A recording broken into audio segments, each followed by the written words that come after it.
چنانچہ کتابوں میں ایک واقعہ لکھا ہے، ایک انگریز لڑکے نے اپنی والدہ کے بارے میں لکھا ہے، اس کو کہتے ہیں 8 لائز آف اے مدر، کہ ایک ماں جس نے 8 جھوٹ بولے.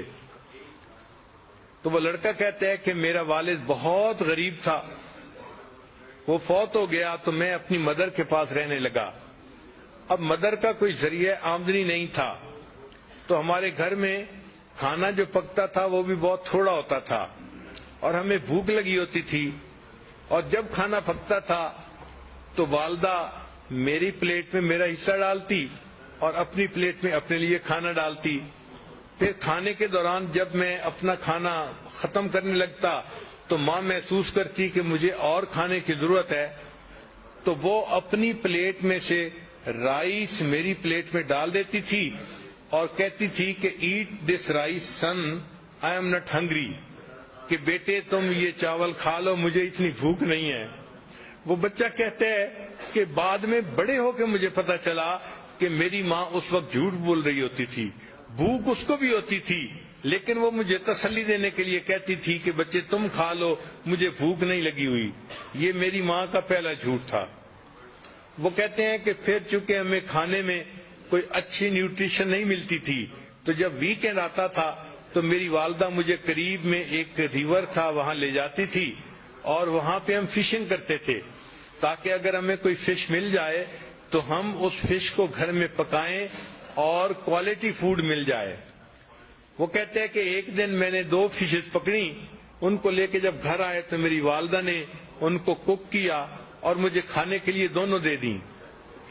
وہ کہنے لگا کہ میں بیٹھ کے والدہ کے ساتھ فش کا کباب کھانے لگ گیا، اور چونکہ فش 2 تھیں اور زیادہ سارے کباب تھے تو میں اس طرح سے کھا رہا تھا کہ جو فش کی بون تھی ان کے ساتھ بھی کچھ میٹ لگا ہوا تھا.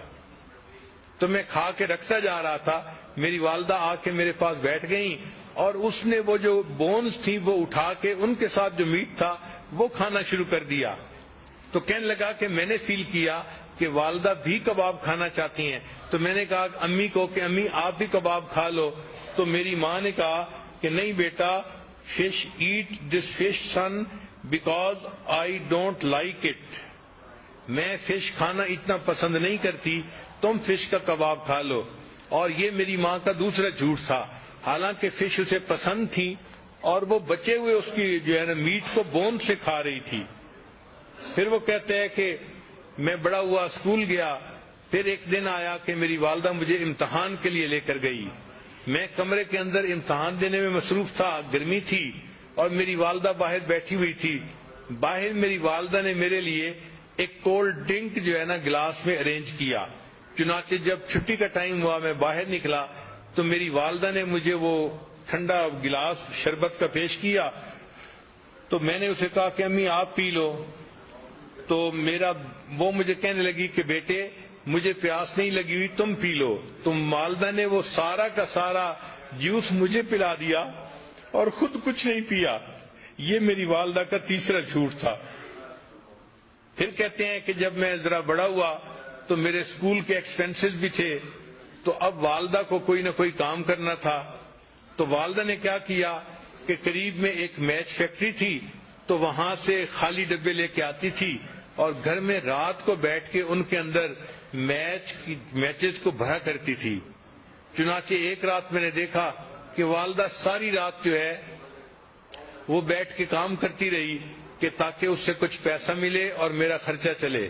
کہتے ہیں صبح کے وقت جب میری آنکھ کھلی تو میں نے دیکھا تو میں نے امی سے کہا کہ امی آپ سو جائیں.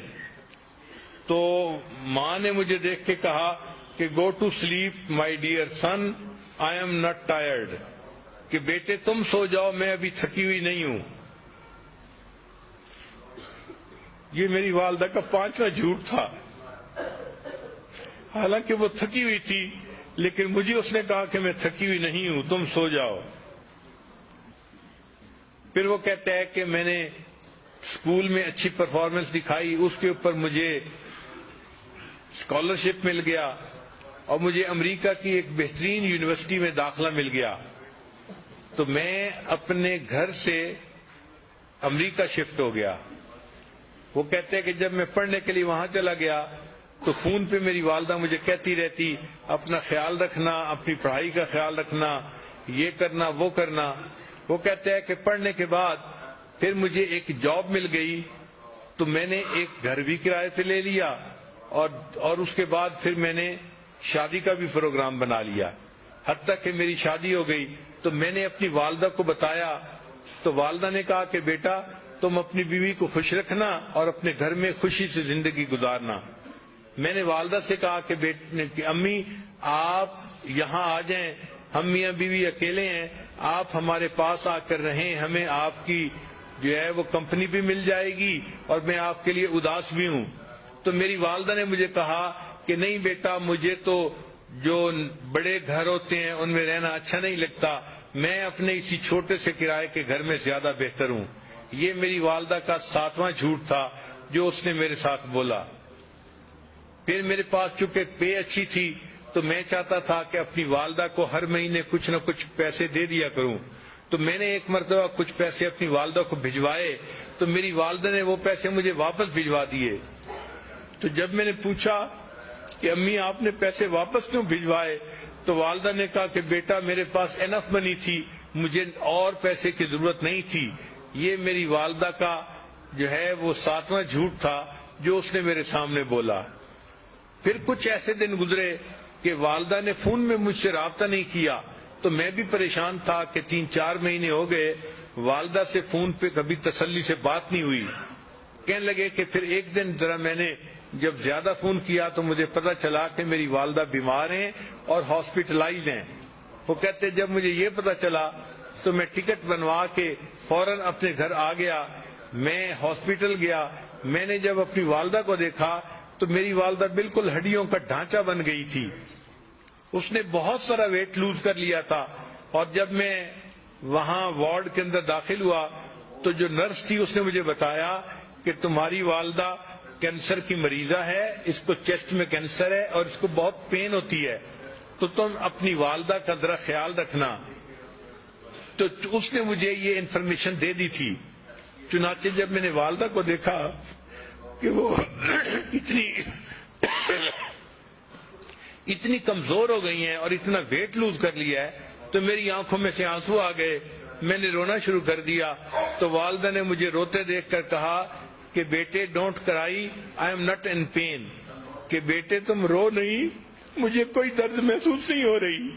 وہ کہتے ہیں کہ یہ 8واں جھوٹ تھا جو والدہ نے میرے سامنے بولا، اور پھر میری آنکھوں کے سامنے والدہ نے آخری ہچکی لی اور وہ فوت ہو گئی۔ تو ماں کس کس طرح اپنے غم اپنے بچوں سے چھپاتی ہے، خود قربانی دیتی ہے، بچوں کو پتہ نہیں چلنے دیتی۔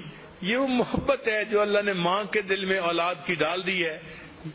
یہ رحیمیت کی وہ صفت ہے کہ اصل میں تو رحمت اللہ تعالیٰ کے پاس ہے، مگر اس نے اس کا چھوٹا سا ایک ذرہ ہر ماں کو عطا کر دیا تاکہ انسانوں کو پتہ چل جائے کہ میری رحیمیت کا کیا معیار ہوگا اور میری رحیمیت بندوں کے ساتھ کتنی ہے۔ وہ اپنی ماں سے کو دیکھ کے سمجھیں کہ اللہ اپنے بندوں سے کتنا پیار کرنے والا ہے۔